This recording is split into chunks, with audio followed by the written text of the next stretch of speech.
evidence of corruption at the highest levels of the FBI tonight. A Justice Department Inspector General has uncovered new text messages between anti-Trump FBI officials Peter Strzok and Lisa Page. Those messages prompted House and Senate committee investigators to try to establish whether leaders of the Russia counterintelligence investigation leaked classified information to the news media. Strzok and Page will be 2 of 8 witnesses to be brought before the House Intelligence Committee over the next few weeks to get some answers, it is hoped, about Fusion GPS and alleged wrongdoing among FBI and Justice Department top officials. Another key witness with ties to Fusion GPS is Obama Justice Department holdover Bruce Orr, who was stripped of another title yesterday, his second demotion. Orr is no longer head of the Organized Crime Drug Enforcement Task Force, but he still is getting paid by the Justice Department. Corrupt, but nonetheless on the payroll. My first guest tonight says Peter Strzok's misconduct amounts to a criminal act. Joining us tonight is Chris Farrell, Director of Investigations and Research for Judicial Watch, the organization that successfully filed a Freedom of Information Act to release these documents. Great to have you here. Thank you, Lynn. And great continued work on all of this. It is stunning. Just how incriminating do you believe these texts to be, and how in the world did we ever get a hold of them? You got a hold of the texts really because of Judicial Watch litigation, because we pursued all these matters in U.S. District Court in D.C. with respect to emails and texts. We have any number of other cases still outstanding, but that's really a byproduct of that effort because they knew the heat was on. They knew that it wasn't going to go away, wasn't going to stop. There was sufficient interest and pressure. And so this is a case of them, I think, trying to get out ahead of the problem because obviously Strzok and his girlfriend are already in bad shape. But the text messages today show that they were synchronizing, they were first of all leaking, but then synchronizing their story to both the Wall Street Journal, New York Times, and perhaps others.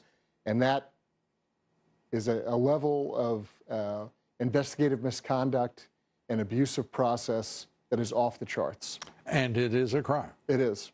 And do we expect there to be a prosecution? One would certainly hope so. Attorney General Sessions, call your office. I've been hoping for a lot of years. Yeah. This is a case where when you have federal agents at this level, and one of whom is an attorney who has an extra duty or obligation above and beyond even ordinary citizen would have, they know what they're doing. They're kind of teasing and joking, flirting back and forth, talking about, hey, it's the Wall Street Journal articles behind the paywall. Should we play dumb about it? You know what's funny about that is they're behind the paywall. They couldn't be energetic enough or free enough with their coin to get a subscription. For crying out loud. I mean, it's stunning. Strzok and Page also were part of the Mueller special counsel team discussed in the FBI Deputy Director McCabe. I mean, there's so many numbers floating around here. Yep. Coming up with the insurance plan, apparently in McCabe's office, to thwart President Trump's election as president. Right.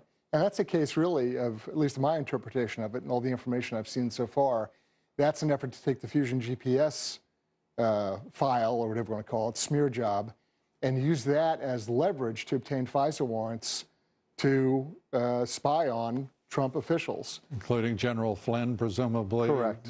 Correct. And so they needed any excuse they could use, and that's what they used. I think it's interesting. Glenn Simpson, one of the co-founders of Fusion GPS, the smear merchant, it's a lot more than that. And it has touched the lives, obviously, of a lot of politicos in both parties. But he wanted that testimony released, and Dianne Feinstein today did it unilaterally. She obliged him. She did. Part of me is almost relieved. My opinion is get all this stuff out public because the cockroaches hate sunlight. Right. And so, this guy's going to play a double game where he does one thing in front of the committee and then goes to the New York Times and runs an op-ed saying, oh, I want my story released. I think the most telling thing out of that transcript, and people have latched on to this claim that someone was killed with respect to the dossier, realize that was not testimony. all right? That was Simpson's attorney, a very sharp guy by the name of Joshua Levy, and he was jumping in to object to Simpson's. Now, do you say sharp in lieu of a man of high principle and great integrity? I say he's a very good lawyer. I'll let you interpret that.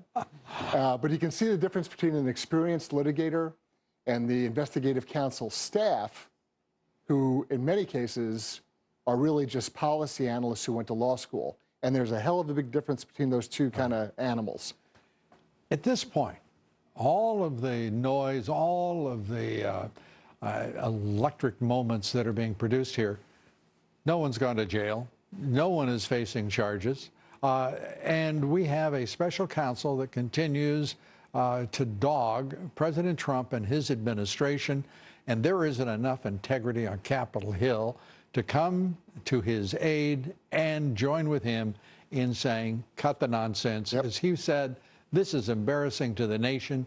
This is a banana republic right now with this kind of nonsense going on. Yeah, you've got Mueller running around investigating a circle or a universe of people in search of a crime. Right. No one can articulate to you what the criminal predicate is. No one. And so they're running around, and if you dig long enough, you're going to find something. You know, he has a parking ticket he didn't pay. There's going to be something there. But the disparity in treatment, that's what irritates the hell out of the American public. Clinton and Trump. The disparity of treatment with respect to Clinton officials who, Obama officials who wildly abused the system, and Clinton officials for that matter. And then the level of scrutiny that is occurring with respect to this Mueller investigation, it's completely out of whack. And it seems that there seems to be a very strong alliance between the leadership of the Democratic Party and that of the Republican Party. Oddest thing. Well, sitting around that cabinet table today, it was a love fest, literally and figuratively. The president wants a bill of love. It's what the president called the legislation he is looking for that will inspire DACA and realize it. Chris Farrell, as always, great to have you here. Thank you, sir. Thanks so much. The swamp is not getting, well, it's neither getting smaller nor drier. We just wanted to get that bulletin out to you. We're coming right back with much, much more. Stay with us. It's worth your patience. We guarantee it. We'll be right back.